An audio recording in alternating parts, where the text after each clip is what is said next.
السلام عليكم ورحمة الله تعالى وبركاته.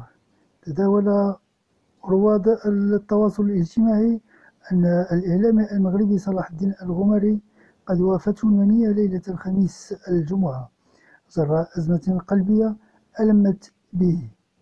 وفارق الصحافي الغماري الحياة عن عمر يناهز 50 سنة، وقد كان أحد الوجوه المعروفة في الساحة الإعلامية والوطنية خلال تقديمه للنشرات الإخبارية بالقناة الثانية.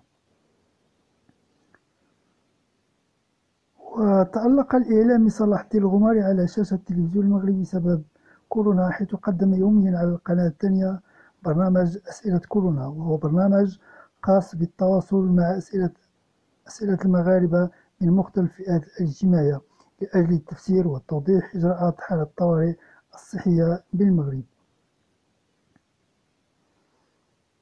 ويعد صلاح الدين الغماري من أبرز الوجوه الإعلامية في المغرب المعروفة باتزانه وطريقته الجادة في تقديم نشرات الأخبار، غير أن صلاح الدين مختلفا في زمن كورونا، ونزل من مستوى اللغة العربية الفصيحة إلى اللغة الدارجة اليومية البسيطة من خلال استقبال الأسئلة من الناس عبر وسائل التواصل الاجتماعي والاتصالات، واستضافة وزراء وخبراء ومسؤولون لتوضيح بعض الإجراءات والتدابير وتنوير الرأي العام بكل مستجدات الوضع الإداري والقانوني الذي فرضته جائحة كورونا. تغمد الله الفقيد، إنا لله وإنا إليه راجعون.